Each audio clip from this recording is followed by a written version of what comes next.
Assalamualaikum warahmatullahi wabarakatuh. Selamat pagi, selamat datang di podcast Klinik Utama Dentatama. Ruang di mana kita bisa berbagi cerita, pengalaman dan ilmu seputar kesehatan ibu dan anak. Saya Bidan Diana Lydia yang akan menemani podcast kali ini. Baik, di topik kali ini kita akan membahas tentang kehamilan trimester 3 dan persalinan. Nah, trimester 3 adalah fase akhir dari perjalanan kehamilan yang penuh harapan dan mungkin juga tantangan. Di fase ini kita memerlukan persiapan fisik, mental, dan emosional untuk menyambut kelahiran si kecil. Nah, untuk membantu kita memahami hal-hal apa saja yang perlu kita perhatikan, kita sudah mendatangkan narasumber kita yang sangat sudah ahli di bidangnya. Selamat pagi Bu Dokter Ika. Selamat pagi. Ya, bagaimana kabarnya Bu Dokter? Alhamdulillah baik. Alhamdulillah. Terima kasih Bu Dokter sudah meluangkan waktunya. Di sini kita nanti akan membahas tentang kehamilan trimester 3 dan persalinan.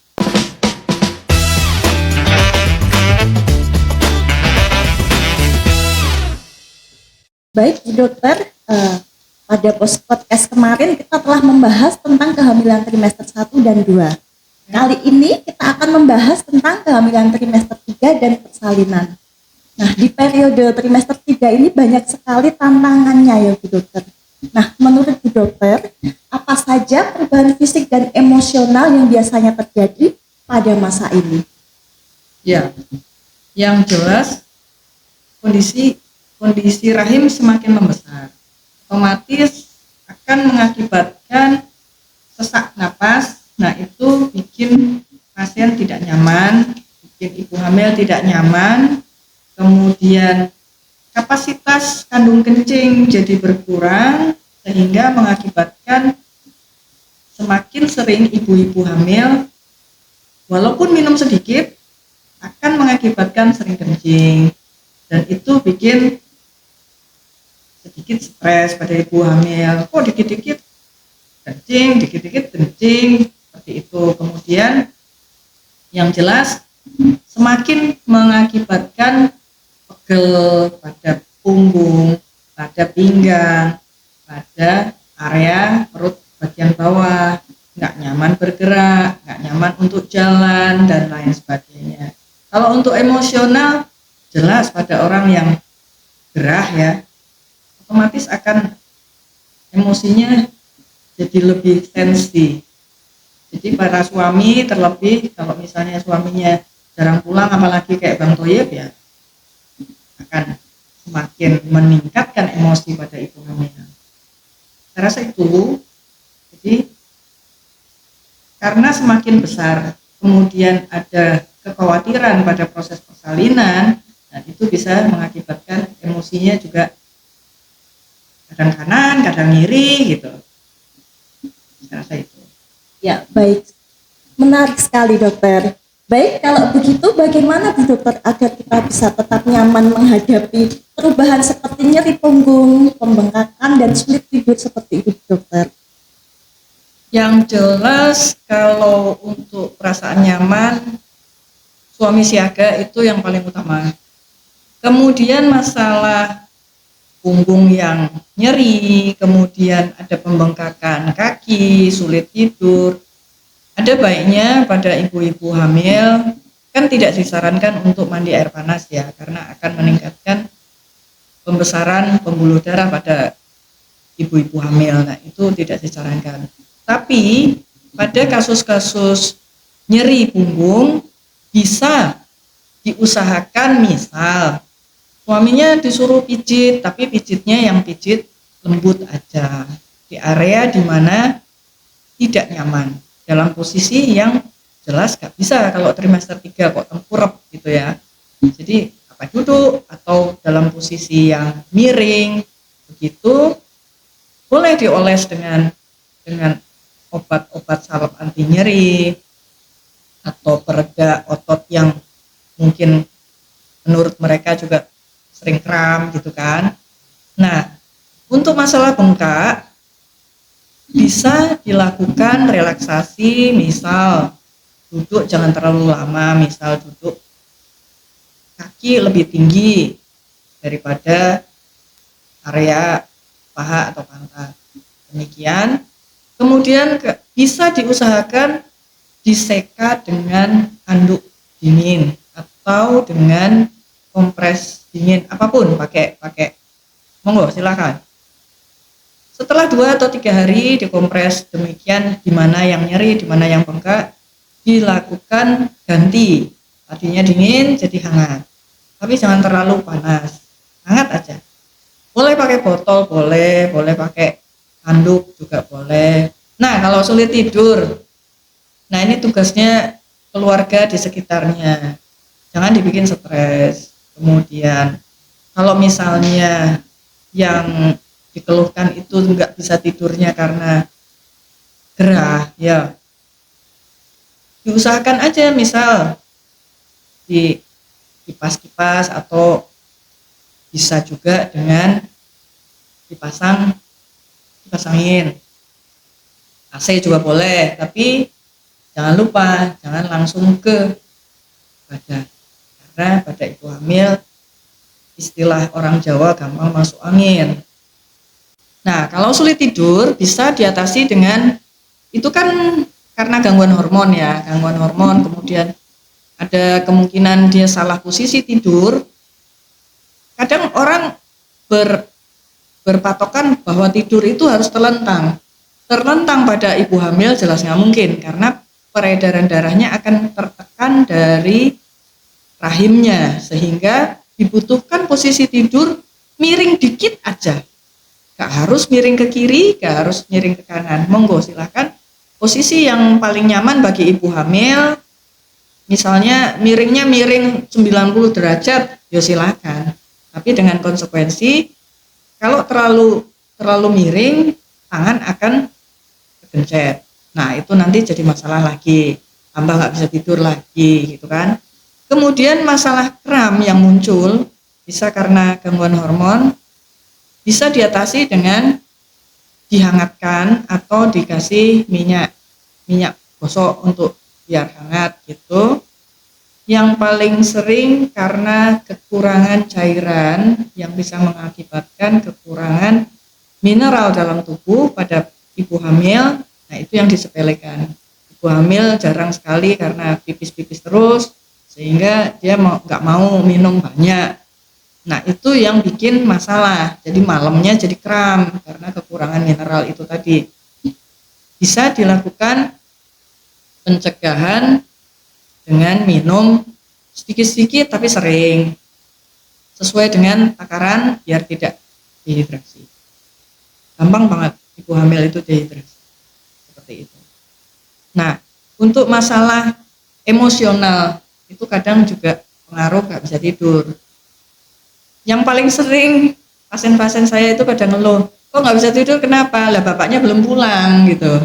Nah, itu ya usahakan selama istrinya hamil, diusahakan ya jangan pulang malam, apalagi pulang pagi, kecuali kalau petugas dari Denpatama misalnya, silahkan aja, nggak apa-apa. Mungkin seperti itu kayaknya. Ya, terima kasih edukasi yang sangat bermanfaat dari Bu Dr. Dian Ika. Semoga dapat bermanfaat bagi sahabat Denta. Nah, setelah kita membahas tentang kehamilan trimester 3, kita memasuki masa persalinan. Nah, Bu Dokter, saya mau tanya, gimana sih tanda-tanda persalinan itu, dan bagaimana kita bisa membedakan antara kontraksi palsu dan kontraksi yang asli itu bagaimana? Banyak pertanyaan seperti itu, Bu Dokter. Oh ya.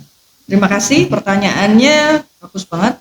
Ini sering memang dijadikan pertanyaan, apalagi kehamilan pertama, mereka galau. Ini beneran enggak? Jadi setiap merasa kenceng perutnya, terus dia kebidan, terus dia masuk ke IGD, ternyata belum ada tanda-tanda persalinan, belum masuk dalam persalinan, pulang lagi, bukannya tambah masuk dalam persalinan, tambah macet, kayak gitu. Jadi yang jelas, persalinan itu dimulai adanya kontraksi yang secara periodik akan muncul. Jadi kalau misalnya pertama dia muncul sehari sekali, terus Jadi sehari 2 kali dan seterusnya, makin lama makin dekat jaraknya, dan durasinya juga makin lama makin lama. Lama-lama 2 menit sekali, dan durasinya sekali muncul kenceng itu minimal 30 detik sampai 60 detik. Kalau misalnya yang kenceng itu hanya area perut, tidak disertai nyeri, itu merupakan HIS palsu atau kontraksi palsu.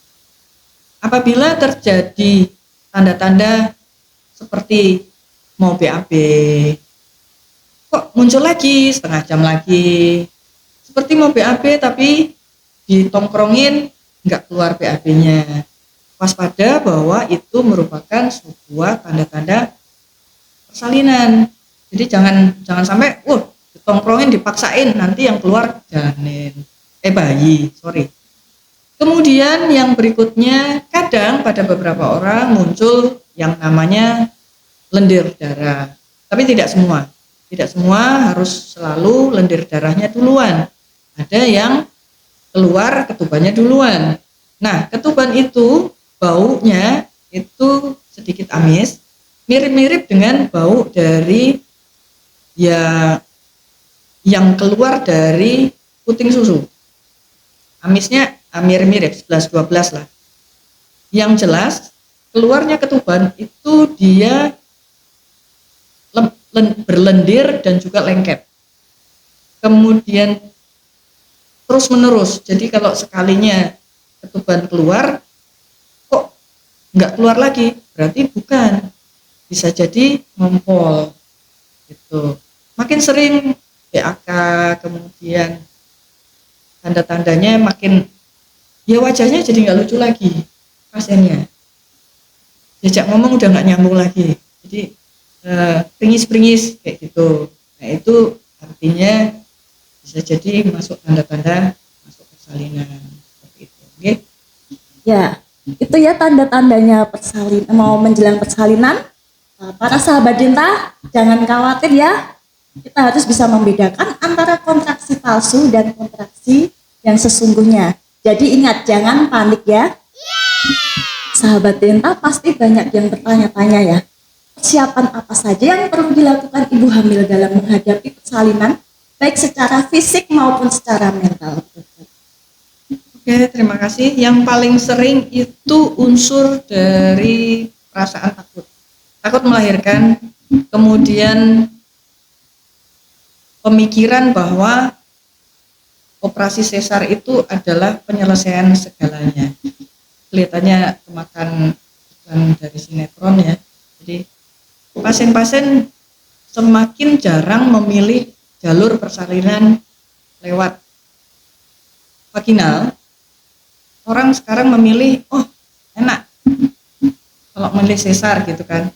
Tapi begitu mereka milih sesar, mereka dihadapkan dengan suatu kondisi harus dilakukan tindakan di atas meja operasi, dan itu bikin rasa takut. Nah itu harus istilahnya dipetani bahwa apa sih yang bikin rasa takut gitu kan. Jalur persalinannya, apakah nyerinya, takut akan nyeri, atau takut akan jalur operasi atau jalur vaginal, atau takut kalau kenapa-kenapa. Misal ada pasien yang takut nih dok, nanti tahu-tahu saya lahiran bulan dalik meninggal, atau bayi saya yang meninggal gitu kan. Nah itu harus di istilahnya ditelusuri. Nah di sini yang penting adalah dukungan dari keluarga, baik dari mertua maupun orang tua kandung. Yang paling penting lagi adalah dukungan dari suami pasien. Kemudian kalau secara fisik ya, kalau sudah tahu perkiraan persalinan, sebaiknya mempersiapkan peralatan untuk bersalin itu sudah dalam kondisi siap dalam 1 kali angkat. Dalam arti gini, persiapan itu taruh aja dalam 1 tas. Jadi begitu kondisi mulai dari persalinan itu mulai muncul tanda-tandanya, dia langsung bisa dalam kondisi panik, gak akan ada yang ketinggalan. Jadi checklist dibuat jauh-jauh hari sebelum persalinan. Toh kan perkiraan persalinan sudah bisa diprediksi ya. Ya walaupun meleset, tapi kan tetap persiapan itu harus ada. Satu tas siapkan, jadi begitu saat panik itu langsung dibawa, nggak ada yang ketinggalan. Nah itu yang jelas. Kemudian didiskusikan dengan keluarga inti, mau kemana, mau melahirkan di mana. Karena pada saat persalinan mulai, panik biasanya terjadi. Bisa aja orangnya salah. Pernah suatu ketika saya diprotes sama seorang sejawat, dia memang buka praktek.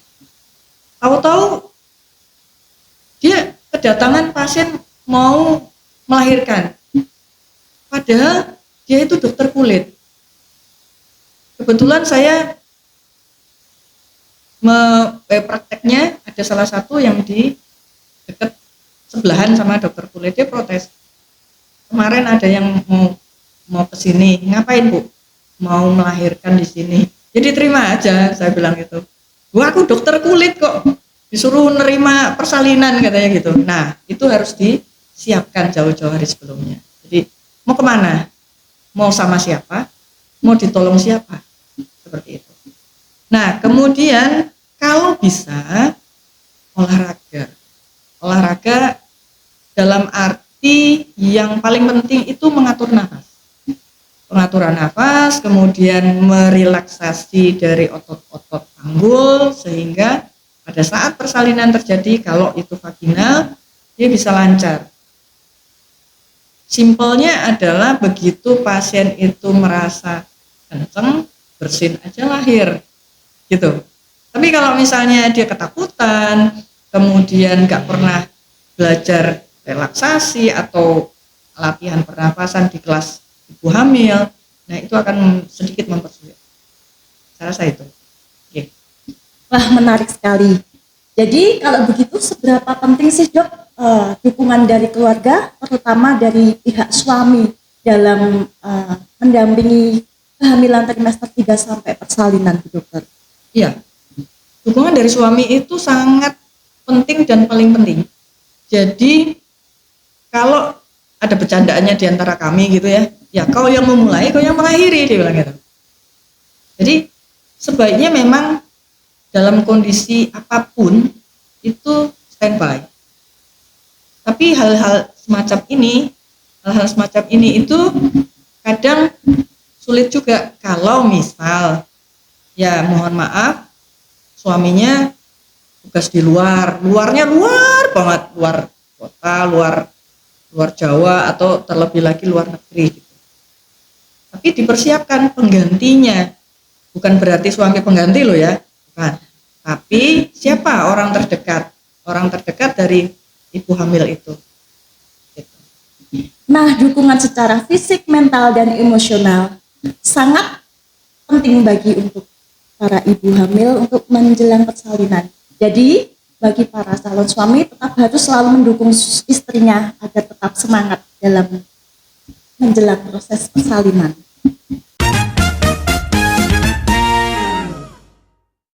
Ya, baik Bu Dokter, tadi setelah kita berdiskusi, ini ada pertanyaan dari sahabat Genta melalui media sosial. Pertanyaannya, apakah kenaikan berat badan di trimester 3 memiliki batas tertentu ya Dok ya?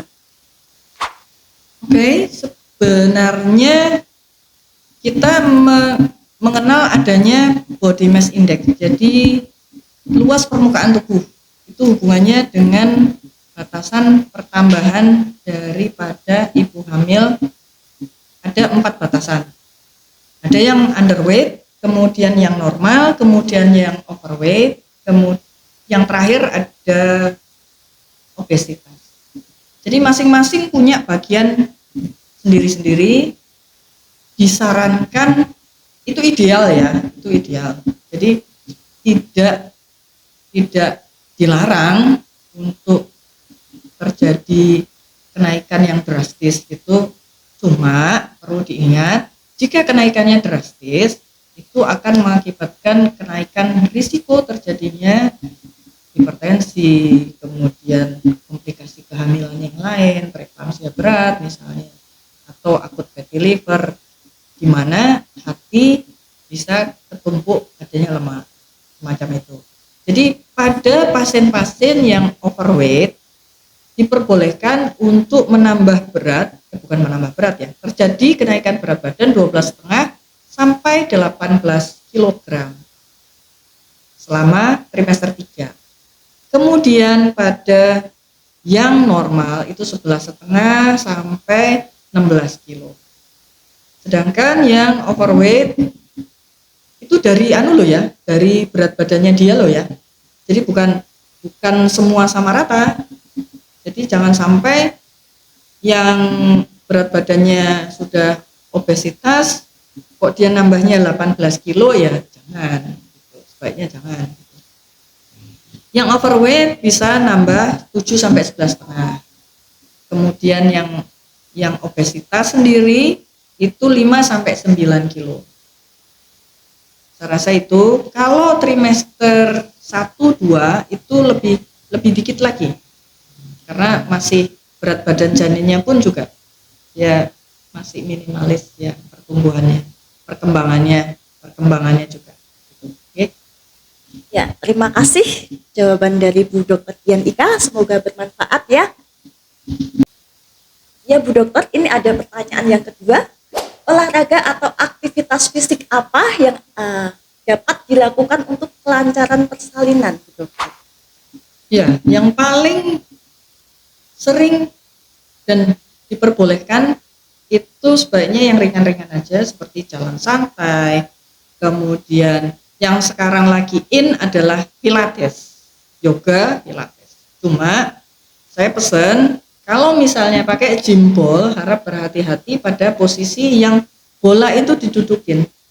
Ada beberapa pasien yang tidak terbiasa ngeluh ke saya, dok saya kejengkang, dibilang itu. Makanya harus hati-hati dan harus ditemenin gitu. Tapi kalau jalan santai boleh sih sendirian gitu ya. Kemudian untuk melancarkan dan merelaksasi otot-otot panggul bisa berenang. Gayanya juga gaya kata gitu ya. Atau monggo kalau yang nggak bisa berenang jalan aja di dalam air, nyemplung kemudian jalan gitu. Nggak harus berenang gitu. Kemudian yang berikutnya kalau misalnya sudah mahir yoga monggo silakan. Cuman kalau misalnya pemula atau belum pernah sekalipun yoga, jangan sekali-sekali pakai gaya yang ekstrim daripada kecepit ya. Terus selain itu senam kegel boleh, senam kegel. Nggak usah lama-lama, yang jelas semampunya, senyamannya. Usaha semua itu kalau mau persalinan vaginal. Tapi kalau mau potong kompas, mau sesar ya nggak harus.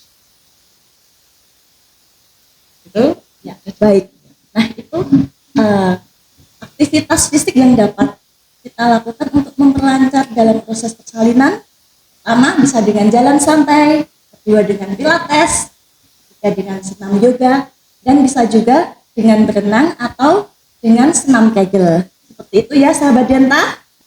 Baik dokter, sudah nggak terasa kita sudah di penghujung acara. Terima kasih banyak dokter atas ilmu-ilmu yang disampaikan. Sebelum kita akhiri, mungkin barangkali ada pesan atau tips penting untuk para ibu hamil saat ini dokter. Terima kasih. Yang jelas, yang paling utama adalah mohon untuk merencanakan kehamilan atau persalinan dengan seksama. Jadi jangan sampai ya sekarang banyak sekali orang menyepelekan kehamilan ya. Apalagi kalau sudah kehamilan kedua, ketiga dan seterusnya. Sudah biasa dan itu nggak bisa diperlakukan karena setiap kehamilan mempunyai ciri khas masing-masing dan karakteristik masing-masing sehingga perlakuannya juga masing-masing. Yang jelas support dari suami itu yang paling utama. Jika memang terpaksanya tidak bisa menghadirkan atau suami tidak bisa mendampingi, sebaiknya orang terdekat yang dipercaya sebaiknya dihadirkan. Jadi diusahakan memberikan kenyamanan fisik maupun mental bagi ibu hamil. Jadi jangan dibebani macam-macam. Yang jelas kehamilan harus dalam kondisi yang happy. Nah, yang berikutnya sebaiknya segeralah merencanakan pemilihan lokasi ya. Jadi pemilihan untuk penolong persalinan mau kemana, oleh siapa, dan kapan, jika itu persalinan yang direncanakan. Seperti itu. Nah, yang jelas persiapannya untuk peralatan-peralatan pernak-perniknya persalinan disiapkan jauh-jauh hari sebelum dan sudah di packing sedemikian rupa sehingga tidak lupa. Karena pasti akan panik. Dari 10 orang pasien ibu hamil, 11-nya itu panik. Jadi harap dipersiapkan dengan seksama. Yang jelas mau pakai caranya seperti apa. Dalam arti kalau punya JKN ya monggo silakan pakai JKN, diurus sebaik mungkin, tanyakan, jangan sampai ternyata di hari H persalinan JKN-nya mati. Jangan sampai seperti itu. Kalau misalnya tidak pakai JKN, ya harap mempersiapkan sedemikian rupa. Saya rasa itu. Yang satu lagi, jangan lupa untuk minum air putih bagi ibu hamil dengan takaran silakan senyamannya, yang jelas 2 sampai 2,5 liter per hari agar tidak dehidrasi dan agar tidak ramah. Selamat menikmati kehamilan. Ya, baik, terima kasih. Itu pesan dari Bu Dr. Dian Ika, SPOG. Nah, persiapan dan perencanaan kehamilan harus sangat kita perhatikan, serta dukungan emosional dan fisik serta mental juga sangat berpengaruh untuk kelancaran dalam proses persalinan. Jadi ibu-ibu harus semangat, oke? Untuk sahabat Denta yang sedang hamil, jangan ragu untuk berkunjung di klinik utama Denta Tama untuk memeriksakan dan konsultasi dengan dokter spesialis kandungan. Karena Denta Tama tulus melayani. Wah, pembahasan hari ini benar-benar luar biasa. Terima kasih kepada Dr. Dian Ika selaku dokter spesialis kandungan yang telah memberikan ilmu yang sangat bermanfaat. Saya yakin sahabat Denta pasti mendapatkan banyak wawasan baru tentang bagaimana menjalani trimester ketiga dengan lebih sehat dan percaya diri.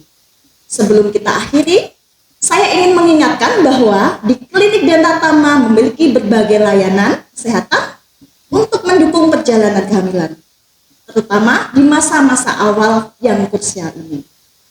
Kami menyediakan konsultasi dokter kandungan untuk pemeriksaan rutin kehamilan dan edukasi kesehatan. Jadi, jika Anda atau orang terdekat sedang memulai perjalanan kehamilan, jangan ragu untuk mengunjungi klinik utama Denta Tama. Tim kami siap membantu Anda dalam menjalani kehamilan yang sehat dan bahagia. Sekali lagi, terima kasih untuk sahabat Denta yang telah bergabung di podcast kali ini. Jangan lupa untuk mengikuti kami di media sosial untuk informasi lebih lanjut. Dan nantikan episode menarik lainnya. Sampai jumpa dan tetap sehat bersama Klinik Denta Tama. Karena Denta Tama tulus melayani.